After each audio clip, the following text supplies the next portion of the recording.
Great to have you as always. Your Vibe team is back. We have a long hiatus. It really has been something about lately. Yeah, it's been different schedules and whatnot and vacations. But of course, Brian is tracking all things weather coming up in our show. But as we just mentioned, today is National Voter Registration Day. Yes, that's where we are starting. Good time to make sure you are prepared to participate in the upcoming elections. The general election is on November 5th. To vote that day, you need to be registered by October 11th, but you can also do same-day registration during the early voting period, and that starts on the 17th. To help voters out, there is a couple of voter registration seminars today. One is at the Forsyth Central Library from 4:30 to 6:30 p.m. And then another is at the High Point Public Library from 10 o'clock this morning until noon, so starting in just about an hour. And here to talk about the importance of today and answer some common voter questions is Julie Rayner, the Library Digital Services and Marketing Coordinator in High Point. Thank you for being with us. Oh, you're so welcome. I'm happy to be here. So first, talk about how the library is participating today. What is the event like? And this goes through October 9th, correct? Right. Our effort has been for the past couple of years to provide information packets for people who come in, and we are giving those out at 3 different times today, 10 to 12, 1 to 3, and 4 to 6. And those packets include a registration form, information about how to fill out the form, the voter ID requirements, and we set these bags up for Guilford, Randolph, Davidson, and Forsyth counties. So anybody that our library serves. Now, why did you feel it was important for the library to host an event like this and to continue this effort?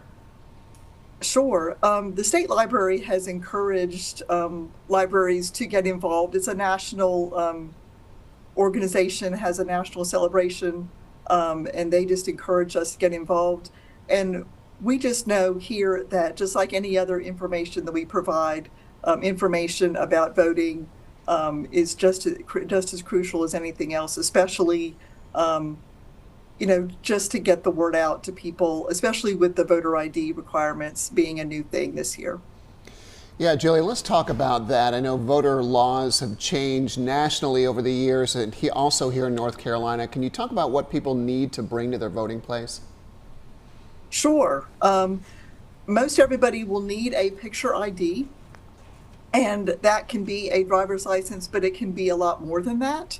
There is a website that you can go to, and it is bringitnc.gov. And I'll share some of these websites with y'all afterwards. But that details all the different variations of IDs that people can bring. Some businesses are allowing their employee IDs to work, but others, the colleges, some of the universities and colleges are allowing students to use their student IDs. And so all of that information is detailed on that website. Julie, if someone runs into a problem with their registration, what should they do? It's really just as simple as getting in touch with your Board of Elections in your county. And the State Board of Elections also has a lot of resources about different situations. So that's a great resource to start with.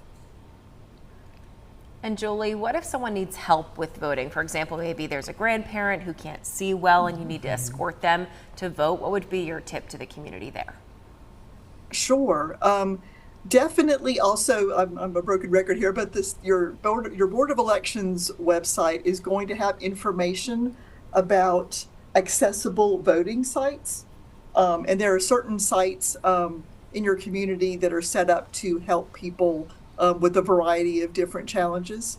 So that would be a suggestion, is just to be prepared in advance. Make sure you've looked up where your polling place is, where the accessible sites are. Also, just to go back a little bit, people should check their registration status, because if you haven't voted in a while, it's always good to make sure that you know what your status is and where your polling place is. Well, thank you for your time and breaking this all down for us, Julie, and for everyone You're so at welcome. home. And we hope today's event goes very well as well. That information is on your screen now. For anyone who's interested in attending today, questions, or if you would like to register in person, just head to the High Point Public Library today between 10 a.m. and noon. You can learn more at highpointpubliclibrary.com, as well as the other resource that Julie was talking to us about.